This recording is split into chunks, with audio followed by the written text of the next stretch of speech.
dweller of the dark. We are wicked wizards demanding the resurrection of the yellowed and blackened bones of forgotten masters of horror, science fiction, fantasy, and beyond. Subscribe, comment, like, or I'll send vampire hell to rip your heart out. Writers, poets, songwriters, reach out to us if you want to be part of our growing pile of bones. Writing, ghost writing services on Upwork and Fiverr. We've had a 98% successful completion rate for our projects. Contact links below. Children of horror, agent of ghouls, the season of Halloween has arrived. Each night, we will present a tale, song, or poem in the ghoulish spirit of the season. For day 29, we proudly present One Scotch, One Bourbon, and One Beer, Chapter 2, dedicated to horror masters Thomas Swafford, Stephen Sinclair, to the Legion Master ARWCWB, to that powerful scribe of ancient tomes, Naya Nomikou, to burgeoning horror master David Smith, to that wicked wizard of the East, Great Monday, the creature of the night, Karl Meyer, to that wicked arachnid, Spiderlime, to 3 powerful Halloween sorcerers and masters of horror, Tony Walker, Ian Gordon, and Eric French, and the fang-tastic Chris Sarandon, who played the frightening Jerry Dandridge, devilishly devoted to horror and Halloween. May your souls always be.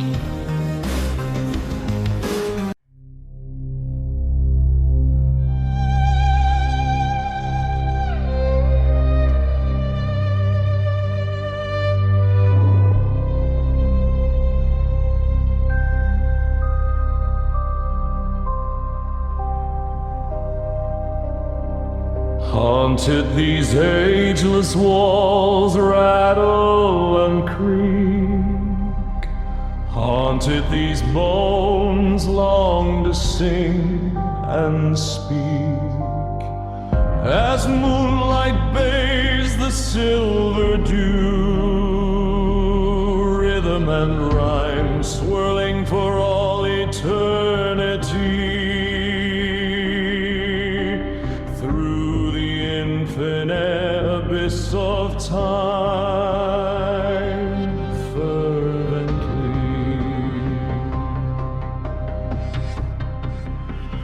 Fairest I fade into the dark to fly, falling as leaves from an ashen sky, turning my phantom light to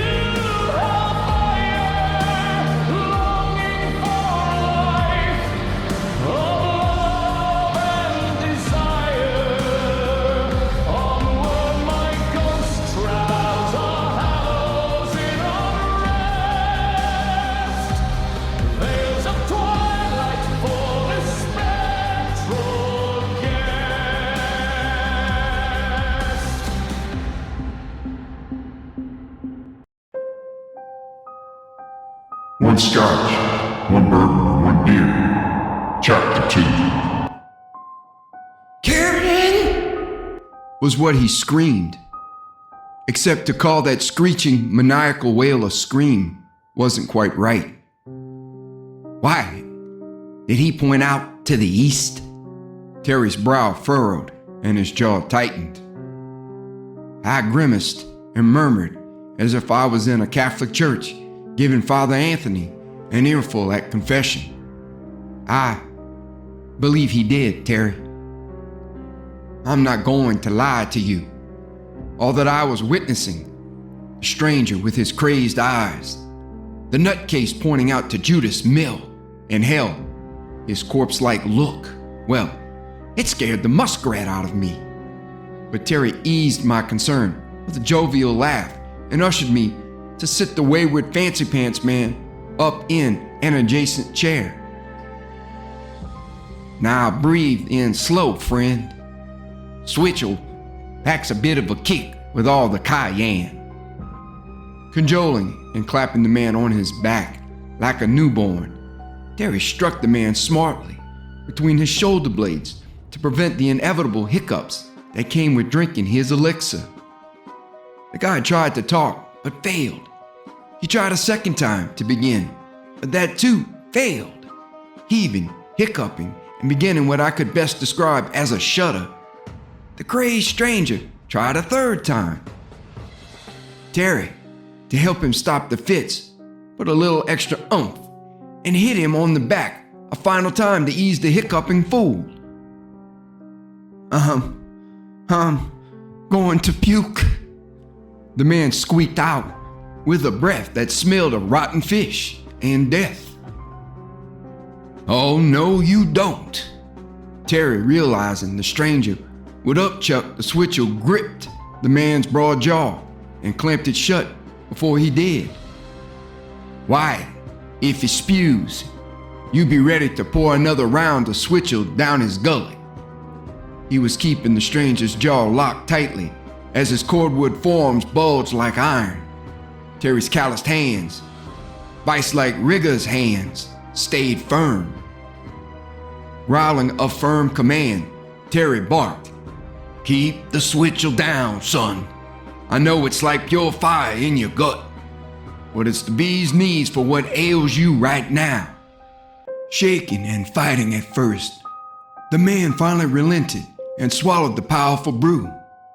And just like dark magic from one of those conjurer queens, the Italian-looking stranger settled in. Groggily, he shook his head before eventually coming around. Where am I? Sir, you are in my bar. You came bursting in here like a lunatic, Terry grumbled as he pointed to his door. The man attempted to say something. I believe it might have been an apology, but I could be wrong that his first attempt was one. As he went to speak, there was a sudden hacking cough that sounded more like a seal grunt than a human. He cleared his throat and finished his words. Sorry. After his apology, the man pushed his scratched up hands to lift his torso to sit up. It was in the moment that Terry and I could discern our first real detailed view of the less frozen man. By the golden flames of the roaring blaze, I took in the patent leather shoes covered in duckweed. I heard the sopping wet creaking of his expensive suit, a custom Italian suit, obviously for a businessman, torn to shreds and soaked to the gills from the elements. No doubt, in my mind, as I nodded over to Terry, whoever this tourist was, he was definitely old Metairie money. Probably a jazzed up lawyer in one of those fancy mansions pressed in amongst the live oaks and all their colonnades. Terry whispered as the man continued to warm before us. Darndest thing, seeing a fancy pants dude all decked to the nines. Italian silk suit, glossed Italian leather shoes, and fingerless lambskin gloves. Lost in a swamp, why? I mean, you hear about things like this, but I never took much stock in Italian businessmen getting lost out here. Usually, they got button men to do their bidding, to make a drive out here. I shrugged as I scratched my chin. He must have really fucked up, Terry. That would explain why he's this far south of New Orleans, in a goddamn ice storm. Yeah, he's out of his league on the bayou. Terry raised a curious brow as we both continued to stare on. Look at that fancy coat he's got on. Paper thin as all hell. I mean, who goes out on a boat in the Atchafalaya without rubber boots? I said nothing and just chagrined. It was an odd scene indeed. The stranger's fingerless gloves adorned both his hands, offering all the warmth of an ice cube in the pelting sleet. I shook my head at the utter stupidity of this fool as I saw more peculiar items. I cast a quick glance and shivered. Ice was flying sideways outside. Winds were 40 knots right now, and this guy had been riding a boat in open water unbundled. For example, instead of a scarf flung around his bullish neck, this idiot wore a tangle of gold chains. Cold-inducing gold and not warm wool. If that wasn't crazy enough in this damned freezing weather, the gold carried over to the iced fingers of the fool with his gold rings. No surprise as the stranger swooned that I caught the glint by firelight of his gold earring to his right ear. The latter, by the red, warming glow, made the stranger look like some swashbuckling pirate from a Robert Louis Stevenson novel. I took a deep sigh and pointed outside as lightning flashed across the silver ice. Jerry, what was this guy thinking going out in this shitstorm? I have no clue, my friend. Terry offered the guy some coffee, but the stranger waved him off.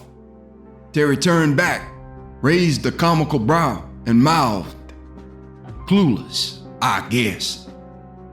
Thank you again for your help. I have to go back." The stranger's voice was panting and weak. I watched as the man feebly pushed back a strand of his raven black hair to compose himself and stand. His obsidian eyes shimmered in the golden glow of the fire as black pearls. Terry and I nodded toward him. I added, "You're welcome." The stranger still seemed a little confused. I watched as he swooned a moment and closed his eyes. "You see them, White?" Terry brought a hand up to cover his mouth. He pointed to the grayish-white patches on the man's hands. "He might lose a finger with that one near the gold ring. Look at that coat. A $5,000 throw-off. I'm guessing it was useless out in the swamp and ice. I bet his toes are just as bad.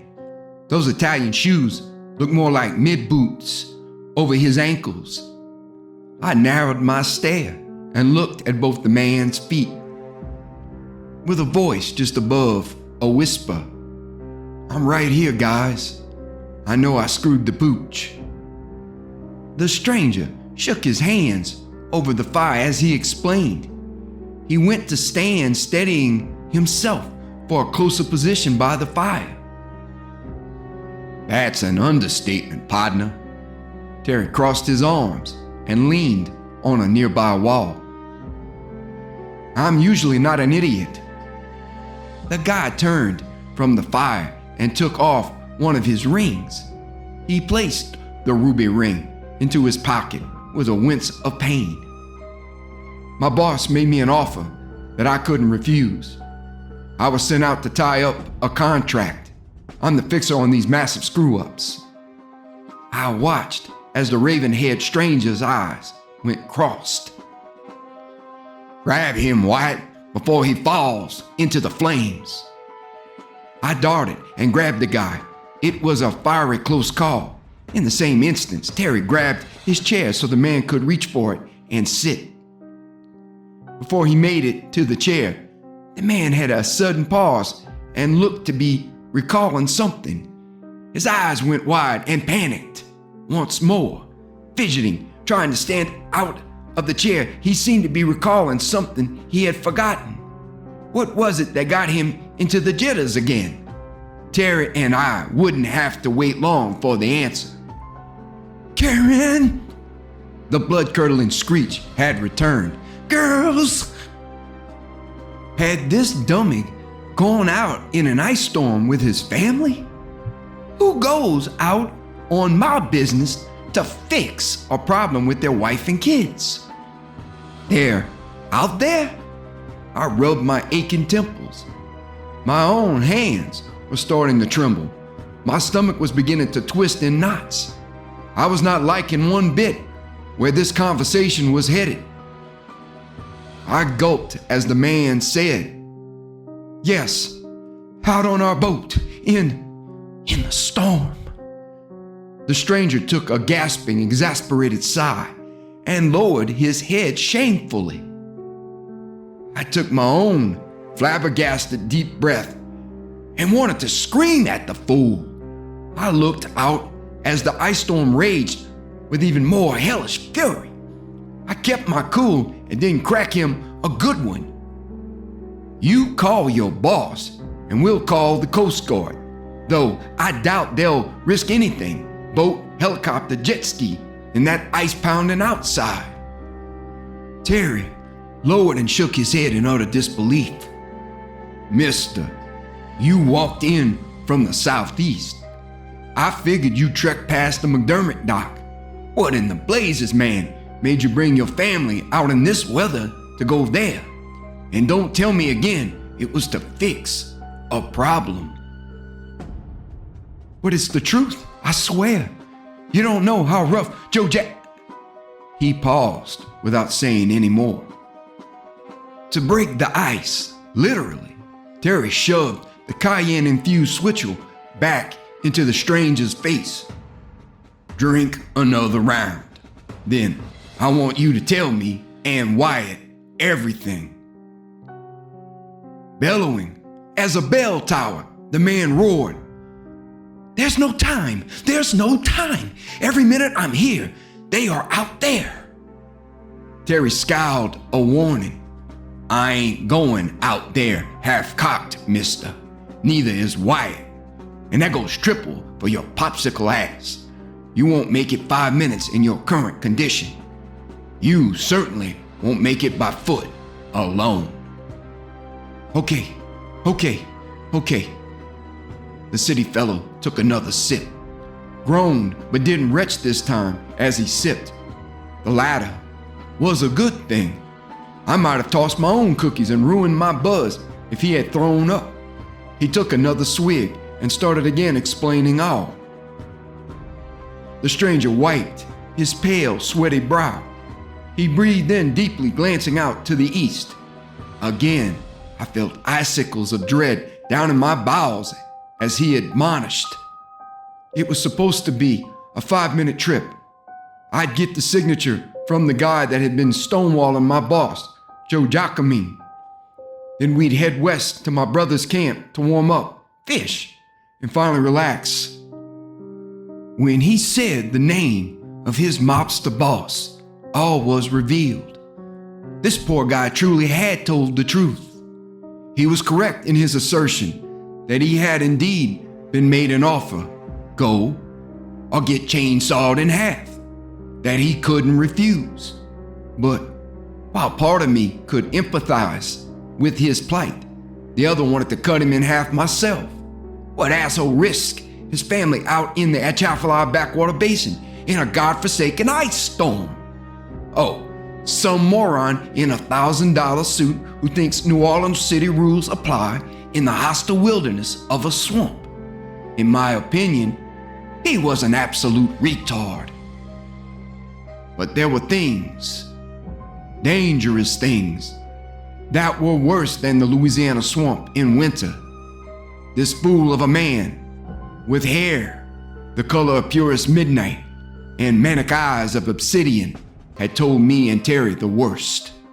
He and his family not only had been traveling in a blinding, freezing sleet storm on a remote bayou to God knew where, they all had blindly been going east, where for over 200 years people had gone and disappeared.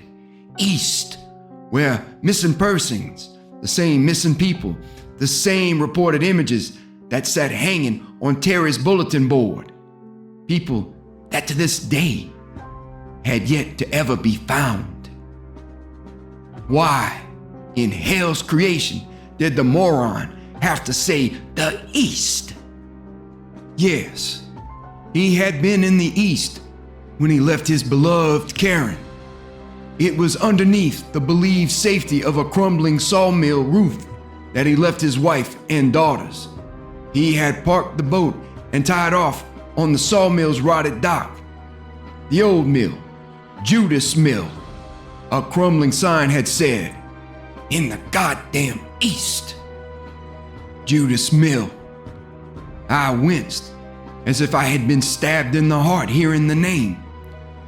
My pulse might have skipped a beat hearing the dreaded name, Judas Mill. My spine chilled recalling all those missing people on Terry's wall. People who had wandered a little too close to Judas Mill. My throat spasmed, remembering the face of so many missing people who had dropped off the map around the shadowy ghost town. In fact, one of those lost faces still haunted me. It was a little girl with golden curls and eyes of sea blue. I'd seen the picture of the little angel and her loving family on the post office missing persons board. The report had simply said, "Family last seen near Judas Mill." Judas Mill. The 200-year-old sawmill village turned, darkened, decayed ghost town. The dead town set in the darkness and shadows hovering out in the damned east. Clawing and gnashing, my concerns had grown from unease to nerve-wracking dread. Fear. Palpable fear was twisting, churning, and gnawing as a worm in my gut. Hearing the stranger had left his family alone out in a swamp was bad enough. Abandoning his wife and kids in the darkness of the eastern swamp was worse. But it was unforgivable that this clueless idiot left his family unprotected and unaware of the dangers lurking in the shadowed cobwebs, the molded dust and twittering bats of Judas Mill. A place known for unexplained disappearances for over 200 years. A place that I was hoping, I was pleading, and most certainly I was praying to the Almighty himself wouldn't claim more victims tonight. But, truth be told, it wasn't looking good for our frozen friend's family. Now you know what was bringing about my sickened unease. Now you can understand my reluctance to go out in an ice storm to help a family in distress. But there was something gnawing at me. Conscience, God, the devil, who knows? A pervasive feeling that twisted my stomach up once more ever since I had heard the name, Judas Mill. I knew an inevitable fate might be coming to all of us, and I didn't like it one bit. Maybe it would be in the form of a request. Would it be a called-in favor that I owed to Terry? Or could it be a blood oath I'd forgotten that I would not be able to bail on? In the moment, would I feel an obligation to Terry Terracina? Or possibly something else might sway me to do the unthinkable? I could hope my nagging conscience didn't chime in. A conscience demanding me to drive a boat out in an ice storm to the one place that terrified the dickens out of me. All because I couldn't say no to a lunatic who left his family out in Judas Mill. I guess that was my greater fear, that I might cave to my conscience and face dire, most likely fatal consequences. This lunatic was going to have a hell of a time trying to convince me and Terry to go out to Judas Mill. It would be a surefire long shot that either of us would budge to go out in the weather, much less that accursed ghost town. I wasn't fond of becoming the latest missing person. That went double for Terry. I knew in the moment no amount of pleading, praying, or money would get me out to Judas Mill ever. I was sure Terry would feel the same and tell our new friend to go pound sand. Naturally, if Terry's conscience got to him, I would protest vehemently to Terry and the lunatic of the inherent dangers of Judas Mill, especially in a blinding, killing ice storm. With the stranger's request denied, together, like the Three Musketeers, we would call the sheriff and Coast Guard. Let them go out and battle the swamp, the ice, and of course, Judas Mill. So why were my palms sweaty? What was making my teeth chatter? Why was I feeling helpless, confused, and well, outraged? Thank you for listening. Have a great night.